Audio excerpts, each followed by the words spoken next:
तो दोस्तों शुरू करते हैं आज की इंफा न्यूज। पहली खबर आ रही हमारे देश के इंटरनेट पेनिट्रेशन से रिलेटेड, जहां पर एक बहुत ही ज्यादा अच्छी खबर हमें मिल रही है, जहां पर यूएसए, चाइना, इन देशों को भी हमने पीछे छोड़ दिया है। यहां पर एक्टिव नंबर्स के हिसाब से, यूजर्स के हिसाब से हम तो आगे निकल ही गए हैं, लेकिन यहां पर हम ओवरऑल जो आप कह सकते हो डेमोक्रेटिक यूजेज ऑफ इंटरनेट है, उसके अंदर दुनिया के लिए एक एग्जाम्पल बन के निकल आया है, जहां पर भारत में जो रूरल इंटरनेट यूजर्स है वो अर्बन इंटरनेट यूजर्स से ज्यादा हो गए हैं। और ऑब्वियसली जो बाकी मैट्रिक्स इसके साथ में आते हैं, डेटा कंजम्पशन पर पर्सन, डिजिटल ट्रांजैक्शंस पर पर्सन, इसके अंदर भी इंडिया अभी टॉप पर निकल कर आता है। तो दोस्तों यहाँ पर मैं ये डेमोक्रेटाइजेशन की बात क्यों कर रहा हूँ वो जरा समझा देता हूँ। अगर हम दुनिया के टॉप डेवलप देशों को भी देखें, चाहे वो यूएसए हो या हमारे कंपिटिटिव चाइना, यहाँ पर जो इंटरनेट स्पीड या पेनिट्रेशन है वो अर्बन में बहुत ज्यादा अच्छी है। हम कई बार होते हैं कि 4G स्पीड 5G स्पीड दुनिया कंपटीशन में नहीं है, लेकिन अगर आप इन देशों के अंदर जाते हो, यूएस वगैरह के अंदर स्पेशली, तो यहाँ पे आपको देखने मिलेगा कि जैसे ही आप रूरल एरियाज के अंदर जाना शुरू होते हो, वहां पर अब तक 3G से भी स्पीड्स आगे गई नहीं है, क्योंकि प्योरली प्रॉफिट ड्रिवन कंपनीज वहां की है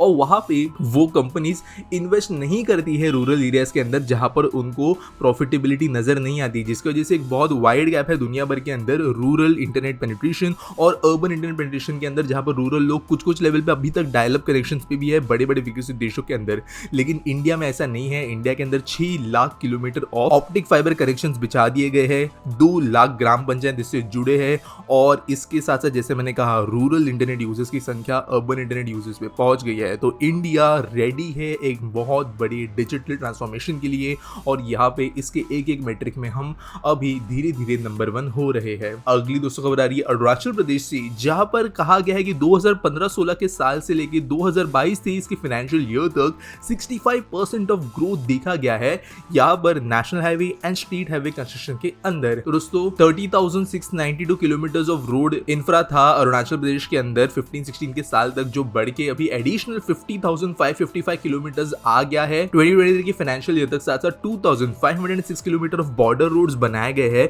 जो ऑब्वियसली बॉर्डर रोड ऑर्गेनाइजेशन बनाती है, और इसके वजह से अरुणाचल प्रदेश के अंदर इंटीरियर कनेक्टिविटी तो बढ़ी ही है, साथ साथ बहुत जरूरी ये स्टेट हमारे देश के अंदर है in terms of security nationally. इसकी वजह से ये भी एक बहुत इंपॉर्टेंट मैट्रिक यहाँ पर देखने मिल रहा है। अगली दोस्तों खबर ये मुंबई मेट्रो लाइन 3 से रिलेटेड। तो आप जानते हो कि यहाँ पर आरए के अंदर कारशेड बनाने के लिए बहुत इश्यूज हुए थे प्री फिलिंग को रिलेटेड। तो यहाँ पर हुआ ये था कि रिसेंटली कुछ समय पहले जो कारशेड बनाने के लिए फिर एडिशनल ट्रीज उग गए थे 2 साल के डिले के दौरान, उनको काटने की परमिशन दी गई थी। इसके बाद में हुआ ये कि ट्रीज को 124 की संख्या में और एडिशनल काटने के लिए हाई कोर्ट के सामने अपील की गई थी, जिसको रिजेक्ट कर दिया गया था और इनफैक्ट फाइन लगा दिया गया था एमआरसीएल के ऊपर कि ये ट्रीज नहीं काटे जाएंगे। लेकिन इसके बाद में भी खबर आई है कि जो सुप्रीम कोर्ट है इन्होंने इस अपील को निकाल दिया है और कहा है कि काम डिले अभी नहीं होना चाहिए, और बेसिकली 1533 ट्रीज और एडिशनल लगाने की बात यहाँ पे सुप्रीम कोर्ट ने कही है, जिसकी वजह से अभी एक पॉजिटिव अपडेट आया है कि जो कारशेड का काम है वो डिले नहीं होगा इसके ज्यादा, और काम जो है वो चलता रहेगा। अगली दोस्तों खबर आ रही है आसाम से, जहां पर 575% ऑफ टूरिस्ट अराइवल के अंदर ग्रोथ देखने मिली है 22-23 के साल के अंदर। तो दोस्तों यहाँ पर कहा गया है सीएम के द्वारा कि 1 करोड़ से ज्यादा टूरिस्ट आसाम के अंदर है पिछले साल, और ये अनाउंसमेंट की गई जब सीएम के द्वारा एक नया 200 रूम रिसोर्ट ओपन किया जा रहा गुवाहाटी के पास में। तो दोस्तों ये 1 करोड़ की संख्या इंपॉर्टेंट इसलिए है क्योंकि उसके पहले वाली संख्या जो थी वो टूरिस्ट की 17.5 लाख थी। हालांकि थोड़ा लॉकडाउन वाला टाइम भी था, लेकिन एक अच्छा ग्रोथ यहाँ पर देखने के लिए मिल रहा है इन टर्म्स ऑफ कितने लोग अभी नॉर्थ ईस्ट के अंदर जाते हैं, यहाँ पे घूमते हैं, और टूरिज्म यहाँ की इकोनॉमी को बढ़ाता है। और गवर्नमेंट आप जानते हो एक्टिस्ट पॉलिसी के अंदर नॉर्थ ईस्ट को टूरिस्ट फ्रेंडली तरीके से डेवलप वैसे भी कर रहा है। अगली दोस्तों जो खबर आ रही है वो है लीडिंग टाइवानीज फुटवेयर मैन्युफैक्चरर पाओशेन से रिलेटेड, जिन्होंने कहा है कि वो $281 मिलियन इन्वेस्ट करेंगे इंडिया के तमिलनाडु के अंदर एक मैन्युफैक्चरिंग, जहां पर दोस्तों ये जो कंपनी है ये वही कंपनी है जो कि Nike, Adidas, Timberland, new balance इन कंपनीज के लिए शूज बनाती है। रिसेंटली दोस्तों एक और टाइवानीज कंपनी थी जिनके द्वारा इंडिया के अंदर इन्वेस्टमेंट हो रहा था फुटवेयर के लिए ही, मैंने उसके बारे में भी न्यूज आपको बताई थी। अब ये सेकंड कंपनी है, और दोस्तों इंडिया के अंदर जो ग्लोबल मैन्युफैक्चरिंग चाइना में से धीरे धीरे शिफ्ट हो रही है, उसके अंदर जो बड़े ब्रांड्स होते हैं वो जरूरी इसलिए होते हैं क्योंकि जैसे एक मेगा कंपनी आती है, जैसे फॉक्सकॉन जैसी कंपनी अगर आती है, तो यहाँ पर ये कंपनी से ट्रेंड शुरू करती है इनके सप्लायर्स के लिए। ऑब्वियसली सारी चीजें नहीं बनाती, ग्लू कोई और बनाता है, धागा कोई और बनाता है, कलर कोई और बनाता है, तो वो जो इनके सप्लाई चेन वाली कंपनीज होती है वो भी इनके पीछे पीछे इंडिया के अंदर आना शुरू होती है, और इसके लिए ये होना बहुत जरूरी है। अगली खबर दोस्तों कोलकाता एयरपोर्ट से, जहाँ अथॉरिटीज ने प्लान किया है कि वो एक्सपांशन करेंगे इनके एयरपोर्ट का कुछ अलग अलग तरीकों से, ताकि ज्यादा पैसेंजर्स को एयरपोर्ट अकोमोडेट कर पाए और ज्यादा फ्लाइट्स भी यहाँ से जा सके और आ सके। तो यहाँ पर उन्होंने कहा कि एडिशनल स्पेस जो रीडेवलपमेंट के हिसाब से किया जाएगा वहाँ पर 2 मिलियन पैसेंजर्स पर ईयर के हिसाब से कैपेसिटी बढ़ेगी, रनवे कैपेसिटी भी बढ़ा जाएगा, जिसकी वजह से जो करंट 35 फ्लाइट्स पर आवर की स्पीड से कोलकाता एयरपोर्ट चलता है वो बढ़कर 45 फ्लाइट्स पर आवर पर जा पाएगा। अगली दोस्तों खबर आ रही है श्रीनगर म्युनिसिपल कॉर्पोरेशन से,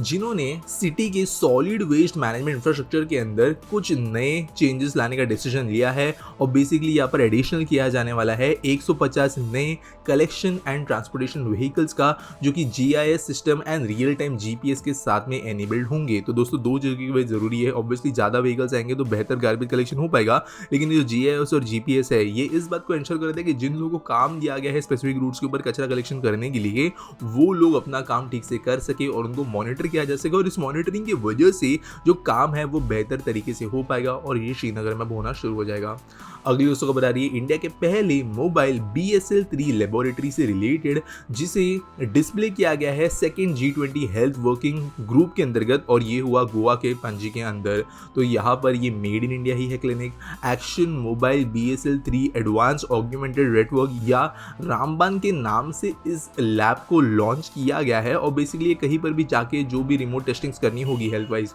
वो कर सकेगी। अगली खबर दोस्तों आ रही है महिंद्रा लाइफ स्पेस डेवलपर्स से, जिन्होंने टोक्यो हेडक्वार्टर्ड मित्सुबिशी इलेक्ट्रिक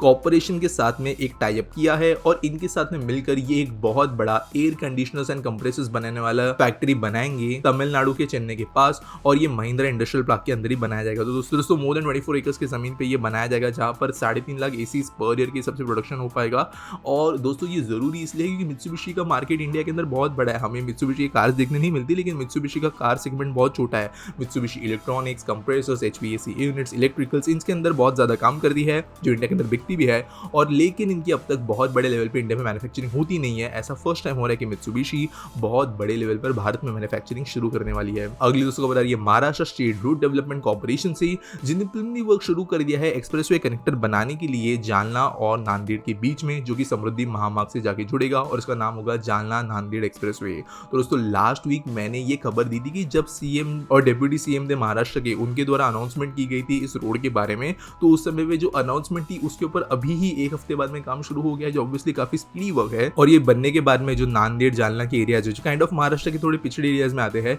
उनको एक बहुत अच्छा कनेक्टिविटी मिल जाएगी। अगली दोस्तों खबर आ रही है वेदांता ग्रुप से, जिन्होंने कई सारे MOU साइन किए हैं टोटल 20 कोरियन कंपनीज के साथ में डिस्प्ले ग्लास इंडस्ट्री के लिए और इलेक्ट्रॉनिक्स मैन्युफैक्चरिंग के लिए। तो दोस्तों आप जानते हो कि वेदांता सेमीकंडक्टर, इलेक्ट्रॉनिक्स मैन्युफैक्चरिंग इन सारी चीजों के अंदर एंटर कर रही है, तो डिस्प्ले ग्लास भी एक काइंड ऑफ उसमें अंदर आता है, और इलेक्ट्रॉनिक्स तो आते ही है। तो ये चीजें ऑब्वियसली वेदांता अकेले नहीं कर सकता, जिसके लिए उन्होंने अभी कई कंपनी से में टाई अप कर दिया है। अगर आज के आज के बारे में बात करें तो मराठा पूछते हैं why government doesn't promote electric trucks just like they promote electric buses. तो देखो यार, इलेक्ट्रिक ट्रक्स का जो यूजेज होता है वो बहुत अलग इलेक्ट्रिक बसेस का। इलेक्ट्रिक बसेस के अंदर पैसेंजर्स होते हैं, और ऑनेस्टली पैसेंजर्स जो है वो बहुत कम वेट होता है compare to goods and services. एक ट्रक जो है वो 20 टन के ऊपर भी सामान लेके जा सकता है, कुछ कुछ केसेस में मोर देन 50। तो यहाँ पर जो इलेक्ट्रिक ट्रक्स के साथ में अभी इशू ये है कि उनका जो बैटरी वेट होता है वो कहीं ना कहीं पर खा जाता है जो कार्गो वेट कैपेसिटी है। अगर रेंज बढ़ानी है तो बैटरी वेट बढ़ाना पड़ेगा, बैटरी वेट बढ़ेगा तो कार्गो का वेट कम होगा रोड्स के ऊपर। इसके अलावा हमारे नेशनल हाईवेज के ऊपर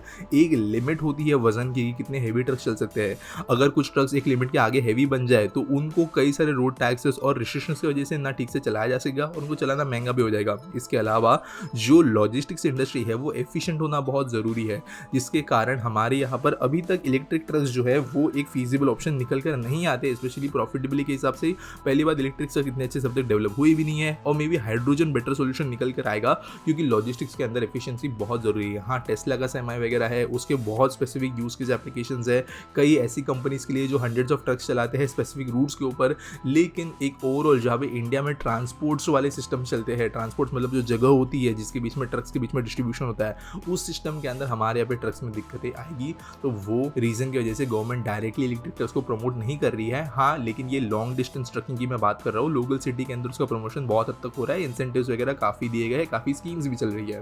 उम्मीद करता हूँ सवाल जवाब आपको मिल गया होगा। आपके पास कोई सवाल है अपनी हैशटैग आस्पीडी के साथ मुझे पूछ सकते हो। इसके अलावा अगर आपके पास कोई भी सजेशन है तो वो भी आप कमेंट मुझे दे सकते हो। न्यूज़ अगर आपको सबमिट करनी है आपकी लोकली, तो आपको उसके लिए डिस्क्रिप्शन में लिंक मिल जाएगा न्यूज़ सबमिट करने के लिए। और साथ साथ वीडियो पसंद आया होगा तो इसे लाइक करना, चैनल को हमारे सब्सक्राइब करना। मिलेंगे अगले वीडियो में।